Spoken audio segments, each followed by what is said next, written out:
Happy Sabbath, everyone. Happy Sabbath.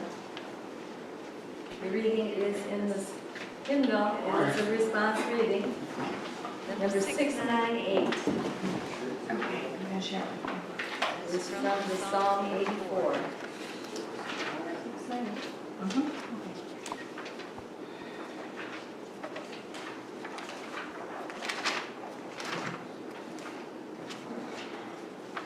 How lovely is thy dwelling place, O Lord of hosts.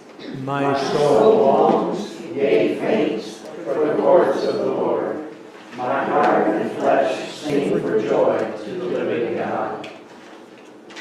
Even the sparrow finds a home, and the swallow a nest for herself, where she may lay her young. At the altars, O Lord of hosts, my King and my God.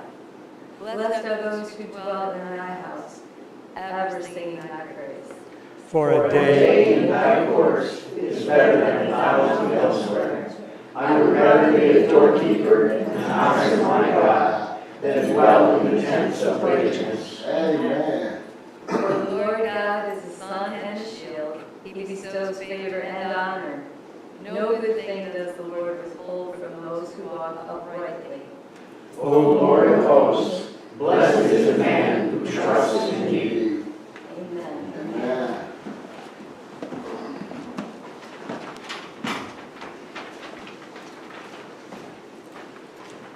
Happy Sabbath. Happy Sabbath. I've organized twice, so let me tell you just something now. I have one more Sabbath here, according to the current schedule. I sent an email to Lewis, Pastor Lewis, to see what his plans were, but I don't know that I have his correct email address. I know what it should be as a pastor of Michigan Conference, but he may not have activated that. Even if the conference activated it, that doesn't mean that he started receiving it, so anything's possible. But the current plan is that two weeks from today is his first Sabbath here, which means the next two Sabbaths are special one way or the other. Next Sabbath is my last Sabbath here as your pastor. And then the next Sabbath will be your welcome to Pastor Sabbath. And so make that special. But we'll talk more about that next week. We continue our studies in Daniel. And Daniel 11 is one that, I don't know how to say this optimally, but we as Adventists have largely ignored Daniel 11. We don't use it in our evangelistic series, and so it's only in the context of going all the way through the book, or perhaps in the context of doing a Bible study that we actually look at Daniel 11. We'll look at it today, and there's no reason for me to try to pull something special out of it like I've done with some of the other chapters, because you probably haven't spent a lot of time in this. It does, just like the rest of the book, repeat and enlarge. Daniel 2 gave us a prophecy. Daniel 7 repeated that prophecy and enlarged, especially the closing scenes. Daniel 8 repeated that. Babylon, Medo-Persia, Greece, Rome, divided Rome, end of the world, it enlarged it. This gives us some more details, and there's even some unfulfilled prophecy, as in all the others, here, that is worth our while to look at. So, we'll probably just go through it, and I'll make some comments as we do. In the first year of blasphemy, I, Daniel, stood up to confirm and to strengthen him. And now I will tell you the truth. Behold, so here he's getting the message from Gabriel. Gabriel, we looked at chapter 10, was talking again. And now Gabriel said, behold, I'm telling you the truth. 3 more kings will arise in Persia. And the fourth shall be far richer than them all. By his strength, through his riches, he shall stir all against the realm of Greece. Now, who was that rich king? What name do you know him by? No, you're getting to the next verse. The rich king of Persia. He's well known. Artaxerxes, husband of Esther. We always think of Esther, but she had a husband, and he was the king. And so this focuses on the king and ignores the queen. Well, what do you know? This is just the way it does, because in politics, it's generally the king that's important. Of course, the story of Esther is a huge testimony to the grace of God, and his treatment of Vashti is very shameful.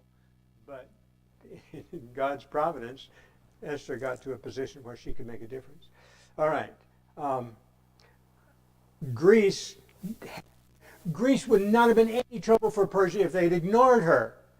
Greece was a whole bunch of small city-states that did a bunch of infighting and really had their own perspective on things and didn't care about the rest of the world. Well, when Persia started coming against them, trying to conquer them, they started resisting and clumping together and getting together. And, well, the next verse, a mighty king shall arise who shall rule with great dominion and do according to his will. That's Alexander the Great. By the providence of God, when he was 20 years old, he was the general of the combined Grecian armies, and they defeated a Persian force that was 10 times their size. They fought well together. They were very disciplined. It was a rout. They really, really kicked those Persians in the teeth.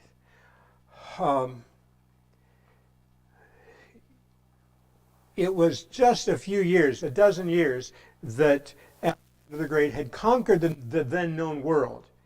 He had overcome the entire kingdom of Persia. What Persia had, he now owned.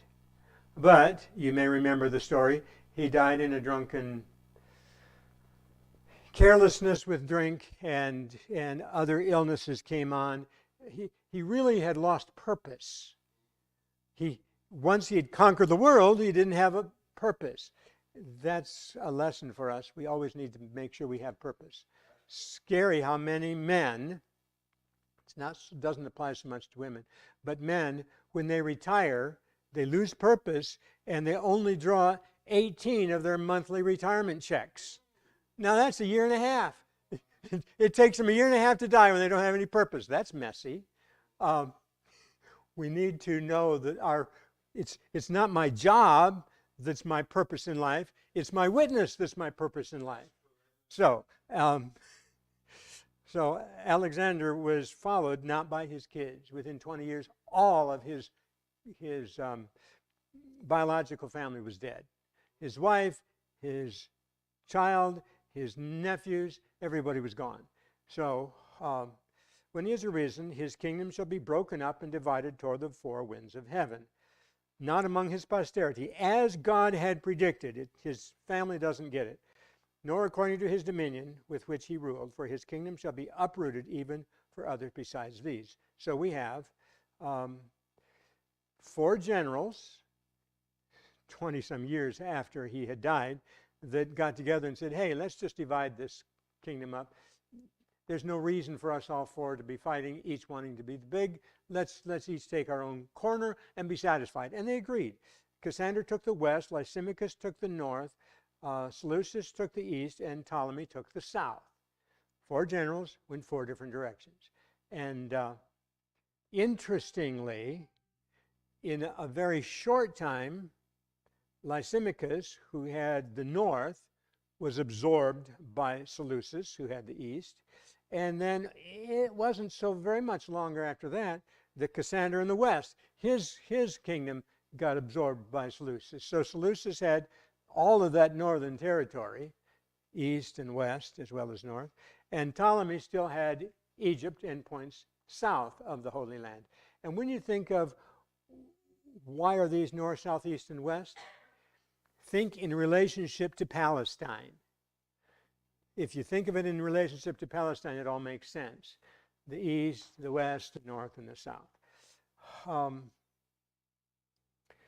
So in verse 5, we're moving to what's happening when it says south. It's talking about Egypt, the Ptolemies. The king of the south shall become strong, as well as one of his princes, and he shall gain power over them and have dominion. His dominion shall be a great dominion. At the end of some years, they shall join forces. So now we have the king of the south making an alliance with the king of the north, which is now really covering that whole northern territory. So he's trying to regain that whole had been the Persian Empire, the Grecian Empire. He's trying to regain it by a political intrigue. At the end of some years, they shall join forces, for the daughter of the king of the south shall go to the king of the north to make an agreement. The daughter of the king of the south would be a lady named Bernice. You may have heard of her. She was pretty prominent, but they played false with her. Her father died 2 years after the marriage. Now, the marriage agreement included, these prenups are not something new. A marriage agreement was that he would divorce his previous wife, I think her name was Laodice, and disown her 2 sons, and the male heir from Bernice would become the inheritor of the whole rulership. King of the South had a clever move in that, except that, well, he didn't live long enough to make sure these things went. So when he died 2 years later, Laodice, clever woman she was, mean and ornery, but you can understand her logic. She poisoned her husband, and when her husband had died, she put somebody else that looked and sounded like him in the bed and had him get well. He played his role well, so that he then deposed Bernice, elevated Laodice, and her children were reinstated to the inheritance. What a mess we make when we don't say, God, what would you have me to do with my life? And of course, this didn't last very long either. but that's what it's telling us the story way in advance, and when we see it play out, we say, oh God, you knew how stupid and careless people can be. I'm in the middle of verse 6. She shall not retain the power or her arm, her authority, and neither he nor his authority shall stand, but she shall be given up with those who brought her. All of Bernice's attendants were also executed. And with him who begot her, father was dead, and with him who strengthened her in those times. She had a brother who was supposed to be ruling in Egypt, but he lacked strength, political power. So, verse 7, but from a branch of her roots one shall arise in his place, who shall come with an army into the fortresses of the king of the north and deal with them and prevail. So here we have a story of some back and forth wars between the south and the north, and it goes one way for a while, and then it goes the other way for a while. And God predicted that. And if you want to read the details of it, Maxwell in God Cares does quite well, or there's plenty of histories on this. And don't get upset if you read 2 histories that name different kings here and there. The flow is true, whichever king you land on, and some scholars go with one king and some with another, but this Bernice, she's pretty well agreed on throughout. All right. He shall carry their gods captive to Egypt with their princes and their precious articles of silver and gold, and he shall continue more years than the king of the north. So, king of the south overcame the king of the north and took, well, it said $30 million worth of gold stuff out of the north back into Egypt. That's enough to make a difference in anybody's economy. Even though economies today have, with inflation, we're talking billions and trillions instead of millions, but still, it was huge. Verse 9, also the king of the north shall come to the kingdom of the king of the south, but shall return to his own land. So we have the back and forth that I mentioned. However, verse 10, his son shall stir up strife and assemble a multitude of great forces, and one shall certainly come and overwhelm and pass through. Then he shall return to his own fortress and stir up trouble.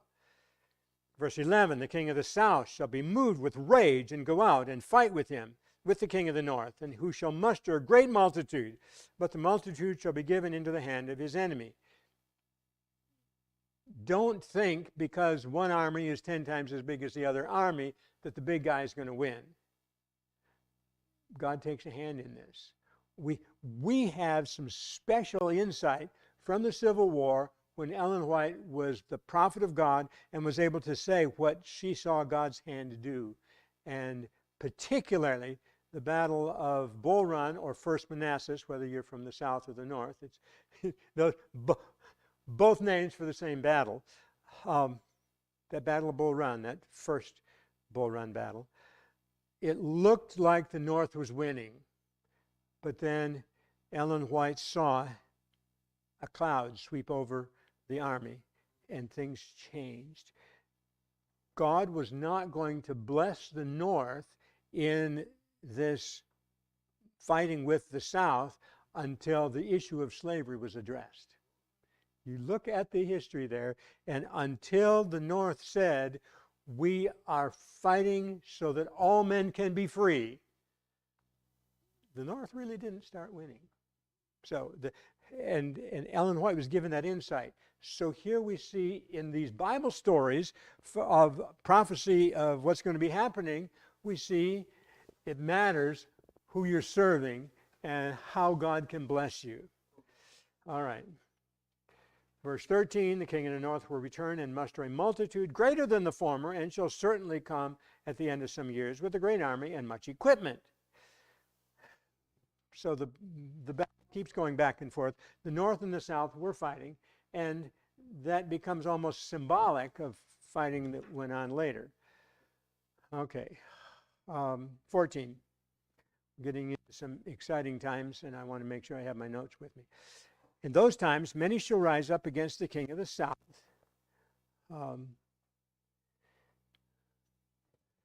And also your people shall exalt themselves in fulfillment of the vision, but they shall fall. Severe the Jews that happened in this time, and that's pointed at here.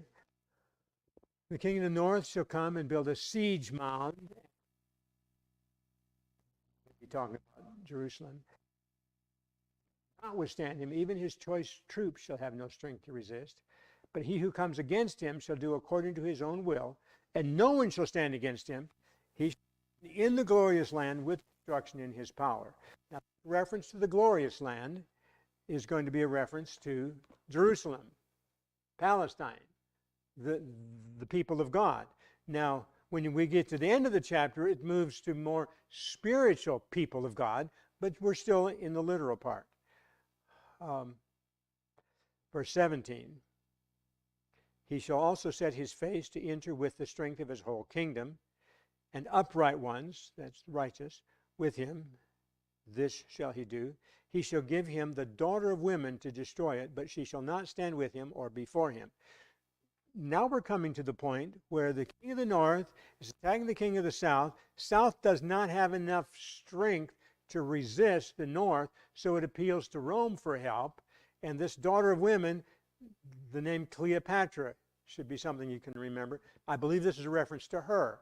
And when Rome came to Egypt to negotiate how they were going to work this out, Cleopatra and her brother were in a family feud. And the brother had real good arguments, but Cleopatra presented herself to the general, and he accepted that foolishly. She was not a good bargain, physically maybe, but not politically. And he gained little and lost much. Verse 18. After this, he shall turn his face to the coastlands and shall take many. But a ruler shall bring the reproach against them to an end, and with the reproach removed, he shall turn back on him. So here we're talking about some of the war going on, not merely north and south, but now a new country has interposed. Rome grew to power in ways that were, well, surprising is certainly a valid word, but sneaky is also a valid word. And it's almost as if out of nowhere they came and took over the world. Well, Greece had done that when they took over Persia. So we can see that God's got a hand on this. Verse 19, he shall turn his face toward the fortress of his own land, but he shall stumble and fall and not be found. And I think that's a reference to the more Cleopatra, that he lost so much in Egypt that he couldn't go back to Rome. By in verse 20, it's very clear that when we speak of the king of the north, we're talking about Rome. We have moved from the Seleucids, the king of the north, from that separation centuries before, to Rome has now taken over. There shall rise in his place one who imposes taxes. Where else in the Bible do we hear about taxes? We're not a decree from Caesar Augustus that all the world be taxed. That's what it's talking about. So here, I mean, you should get chill bumps as you realize God had predicted this, and that it had eternal repercussions. This imposing of taxes brought Jesus to Bethlehem to be born, rather than being born in a logical place up in Nazareth.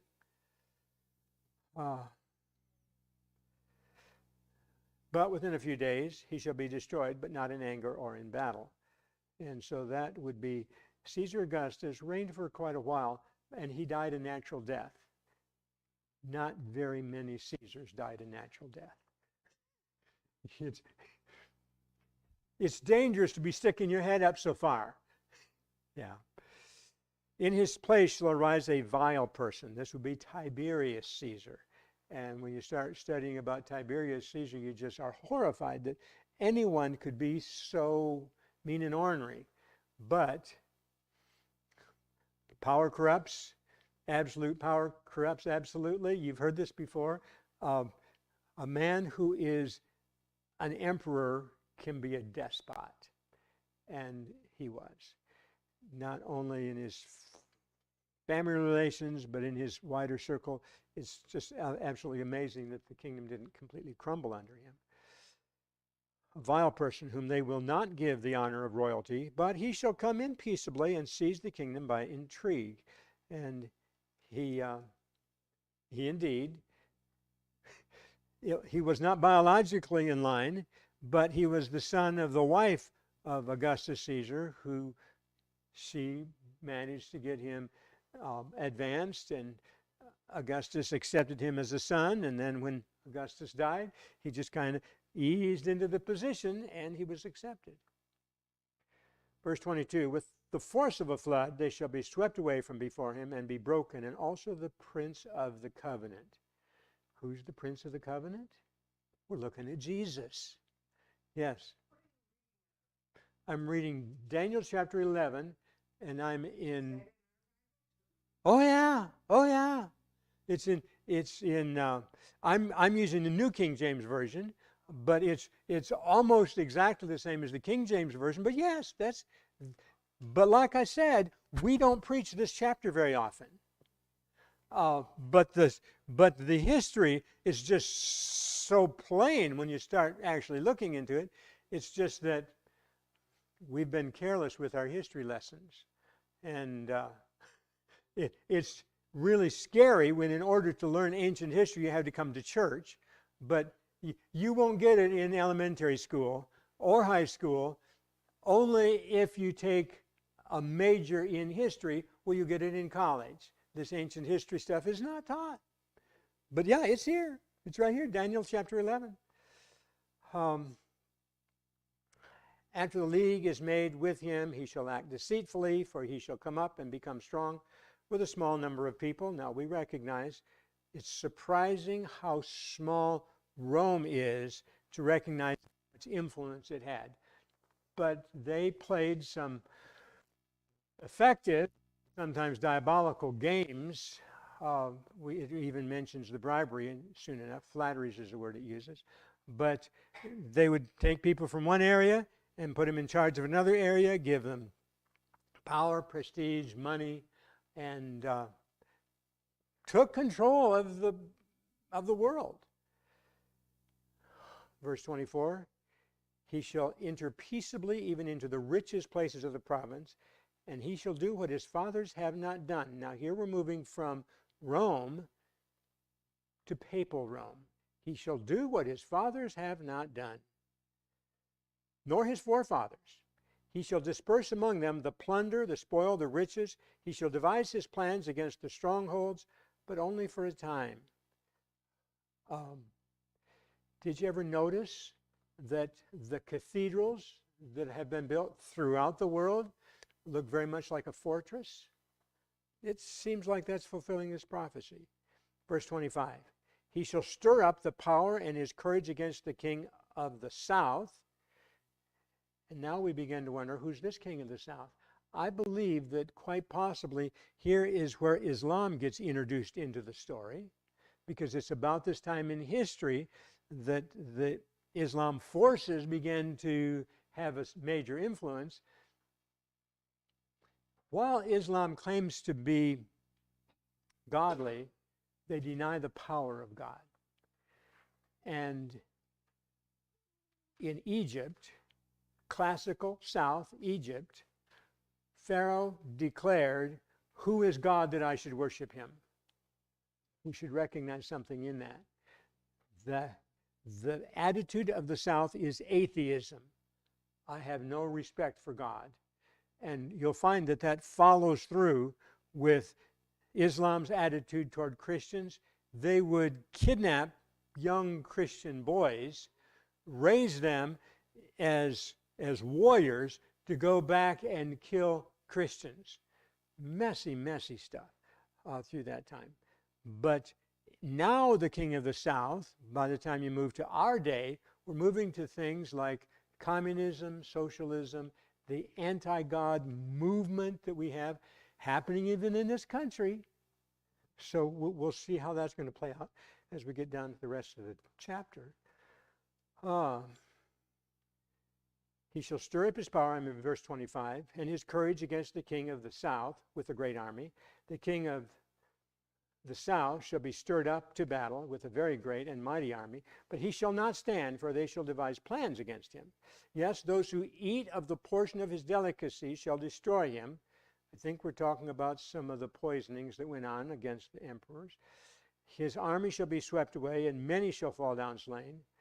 Both these kings' hearts shall be bent on evil, and they shall speak lies at the same table. Now, there's kind of a attitude in Scripture that if we eat together, then we're friends. But this is pointing to something where people are eating together and plotting murder at the same time. Not friends. The end will be at the appointed time. What's the appointed time? God has given us time prophecies. And here the angel says to Daniel, God knows what's going to happen, and there's going to be a climax. Be ready for that. Verse 28, while returning to his land with great riches, his heart shall be moved against the holy covenant, Jerusalem, so that he shall do damage and return to his own land. At the appointed time he shall return and go toward the south, but it shall not be like the former or the latter. So as we look at the development of the Roman Empire and the movement into the papacy, we see that things were changing and not for the better. Verse 30, we introduce the time of the move from Rome to Constantinople. Ships from Cyprus shall come against him, therefore he shall be grieved and return in rage against the holy covenant and do damage. So he shall return and show regard for those who forsake the holy covenant. So now we're moving to this spiritual time where those who are faithful to God are being put down, and the powers of evil seem to be rejoicing. But these powers of evil are claiming to be Christian, which was standard papal aspects there. Verse 31, forces shall be mustered by him, and they shall defile the sanctuary fortress. They shall take away the daily sacrifices and place there the abomination of desolation. Okay, now we can look at what the papacy put in place instead of true worship. Righteousness by faith is set aside. You earn your salvation by your works. And the first work that you need to do in your earning your salvation is to get baptized. So infants were baptized. And that was counted as a credit to them on the way to glory. And then it got worse. The confessional where the penitent would come into a small cubicle and confess to the priest their sins, and the priest would ask questions to draw out their explanation of their sins. He is enjoying vicariously their recitation of their sin, so he's participating in their sin as he listens to them tell the story of their sin. It got really bad.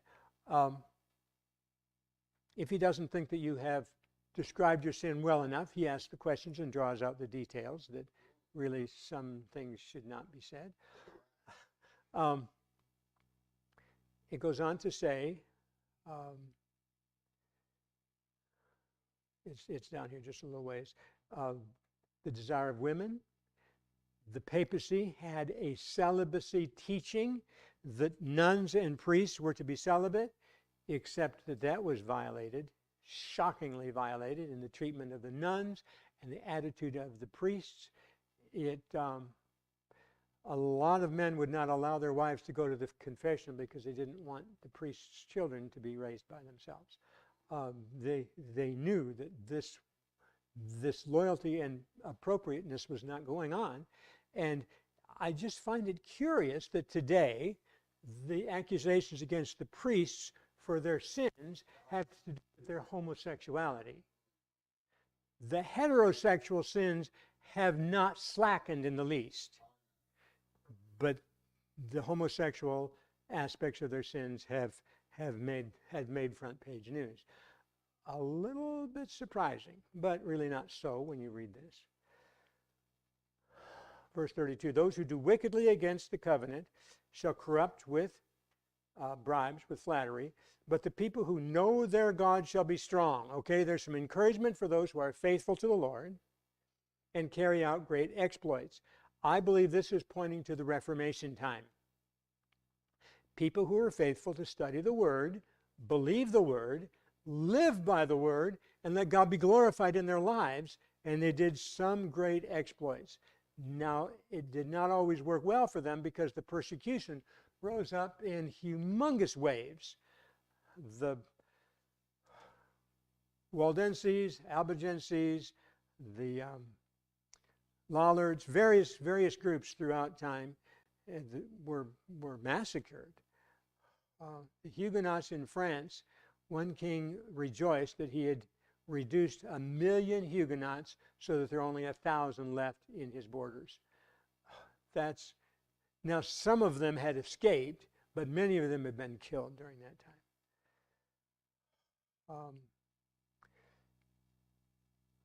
Those are the people who understand shall instruct many. So the people who are following the word of God are sharing the gospel.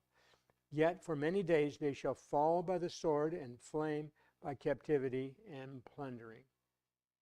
Persecution happens. This is the 1,260 years of papal supremacy. Many days. Verse 34, when they fall, they shall be aided with a little help, but many shall join with them by intrigue, by flattery. So the papacy uses flattery and promises of help to get people over on their side. Messy stuff, and when you start reading that history, you get horrified. Verse 35, and some of those of understanding shall fall. People of God, people of understanding, do get persecuted, killed, to refine them, purify them, and make them white. What has been observed by those who are students of history is the blood of the martyrs is the seed of the church. When persecution comes, those whose commitment to God is weak, so-so, careless, they step aside. But those who are earnest to serve the Lord, their earnestness, their faithfulness is observed by others, and people say, something worth dying for is worth living for. I am ready to step forward for truth and righteousness. So that's what we have here. Some of those of understanding shall fall, to refine them, purify them, make them white, until the time of the end, because it is still for the appointed time. The time of the end began in 1798. That's the beginning of the time of the end. The appointed time would be 1844, which I thought was the code number on our church, but it's not. Verse 36. Then the king shall do according to his own will. He shall exalt and magnify himself above every god, and shall speak blasphemies. The Bible tells us what blasphemy is. Blasphemy is when a man claims to be God, or when a man claims to forgive sins, which is a prerogative only of God. Well, when you look at the papacy, and we've talked about this quite a bit from Daniel chapter 7 and from Revelation, blasphemy in the Mass, as the bell rings and the priest says hoc est corpus meum. I know, it's Latin, but it got corrupted and shortened to hocus pocus. He says that phrase, and suddenly and supposedly magically, this little round wafer, why is it round? Oh, it's a symbol of the sun. It's worshiping the sun god. This little round wafer is transformed into the literal body of Jesus. And that grape juice in the cup has now become the blood of Jesus. That's their teaching. That's standard teaching. Blasphemy? Yeah. And then the claim in the confessional to forgive sins? Blasphemy? It's so clear. The king shall do according to his own will. He shall exalt and magnify himself above every god, and shall speak blasphemies, in the middle of verse 36, against the God of gods. He shall prosper till the wrath has been accomplished, for what has been determined shall be done.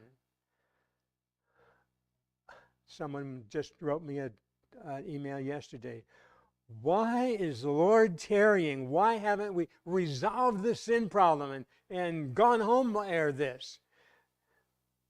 Well, God's got to let this sin issue play out so fully that in the final judgment scene, when people look at God and look at their life, they're able to say, God, you are just. Please just blot me out of existence. That's the kindest thing you can do. I have developed a character that is opposed to your way, and your way is good. Every creature in the universe will declare the justice of God before God does that strange act of stopping giving life to those who have turned against him. Verse 37, he should regard neither the God of his fathers nor the desire of women. There's the phrase about the celibate priesthood. Nor regard any God, for he shall exalt himself above them all. And indeed, the Pope calls himself the vicar of the Son of God. He says, I stand in the place of God. That is an echo of what we find in Isaiah 14. Satan wanted to take the place of God, and now here we have Satan's representative on earth is taking the place of God as much as he can. Verse 38, in their place he shall honor a God of fortresses, I mentioned the cathedrals, and a God which his fathers did not know he shall honor with gold and silver, with precious stones and pleasant things. If you do world travels and visit those countries where Catholicism has had a strong hold, you will find that they have a lot of wealth in the cathedrals, the fortresses, but the people tend to be very impoverished. Various parts of the world you visit where Catholicism has been strong, and you'll be struck with the poverty of the general populace and the wealth of the church. That's what's being described here. In their place he shall honor a God of fortresses, and a God which his fathers did not know he shall honor with gold and silver, with precious stones and pleasant things. Verse 39, thus he shall act against the strongest fortresses with a foreign god, which he shall acknowledge and advance in its glory, and he shall cause them to rule over many and divide the land for gain. The papacy has been very quick to do division around the world, saying, we'll take care of this section, we'll let you have that section. And my oldest daughter and her husband are facing much of this in their advancing of the gospel in Papua New Guinea, because not only the Catholic Church, but they divided it up with some other Protestant churches too. And the consistent pattern was, we will let you keep worshiping in your old-fashioned way. We just want you to add Christ to your pantheon of gods. We call that syncretism, but it's not Christianity. God does not share the role of God with anyone. And so as they're going head-to-head against those who have a nominal Christianity, these people are thinking that they're Christians, but they don't understand God. They're having to teach them about the God of love and grace and forgiveness and truth. In verse 40, we begin to move from history to the future. Verse 40 may be somewhat where we're living today. I find it very interesting that 9th volume of the Testimonies on page 11, you catch that 911? There's a description of skyscrapers being destroyed and the fires can't be put out. That 911 is just so powerful on that. At the time of the end, so the time of the end, that began in 1798, but it's continuing and growing in significance today. At the time of the end, the king of the south shall attack. Who's the king of the south? Remember, it's moved from a literal position on the globe to a philosophical position of anti-Godism.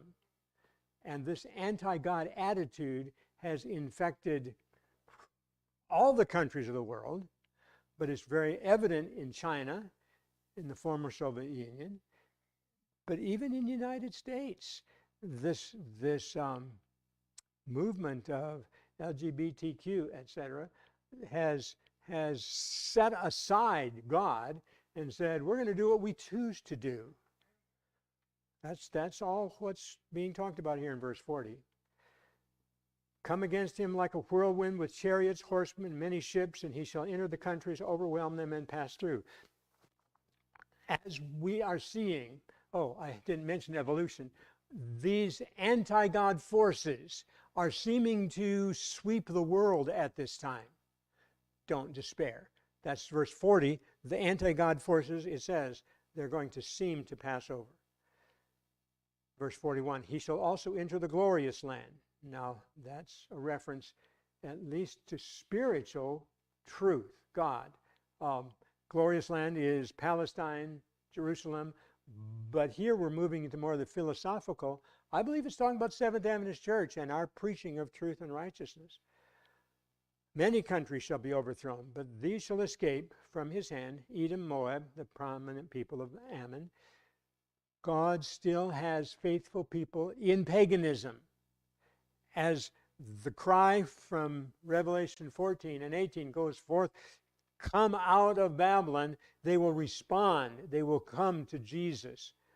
That's what I believe is referenced with these. These are kinfolk. Edom would be from Esau, Jacob's brother. Moab and Ammon would be from Lot's children. So God says, I'm bringing these who seemed to be pagan. I'm going to bring them back into my family. Verse 42, he shall stretch out his hand against the country, and the land of Egypt shall not escape. So even the powers of the south, the atheism, is going to see that God is God. And I think that's one of the major reasons that Jesus did the Lazarus miracle. By raising Lazarus to life, the priests were compelled to acknowledge the power of God was in the hand of Jesus, and they still rejected him. The wicked forces of this world will be compelled to acknowledge the truth about God, even though they keep turning against him. Verse 43, he shall have power, and this seems to be future for me. He shall have power over the treasures of gold and silver, over all the precious things of Egypt. Also the Libyans and Ethiopians shall follow at his heels. But news from the east and the north. Okay? Christ tends to come from the east, and he is king. He is the true king of the north. Now, the papacy has usurped that role, as Satan did when he took away from Adam the kingship of the world. But God never relinquished his role as king of the north. News from the east and the north, Jesus is coming, shout for joy, shall trouble him. Therefore he shall go out with great fury to destroy and annihilate many. So we're facing a final persecution that will include a death decree against all who are faithful to God. Verse 45, he shall plant the tents of his palace between the seas. Seas is a reference to population. And the glorious holy mountain. Yet he, powers of the wicked one, shall come to his end, and no one will help him. And we'll get into chapter 12 next week, but at that time Michael shall stand up. That's the closing, the end of time, end of this world. Jesus stands up and says, okay, he who is righteous, let him remain righteous. He who is wicked, let him remain wicked. The judgment time is here. The world comes to a climax. The challenge, of course, as we look through this, where do you stand? What's happening in your life? Are you being faithful to Jesus? Are your lamps supplied with oil? Do you have a daily drawing from the Word of God? Force doesn't win, but love wins. And we've prayed particularly for some missing members and for some children of this church. God, we want to love them for you. And so the appeal, strong appeal, is that we be effective in our sharing of Jesus so that we can see the work finished and we can go home. 518 is our closing hymn, Standing on the Promises. We'll stand together as we sing.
May the Lord bless you and comfort you. May the Lord be gracious unto you and surround you with his love. May the Lord be with you through trials by day and by night, smiling his grace into your life, giving you his peace.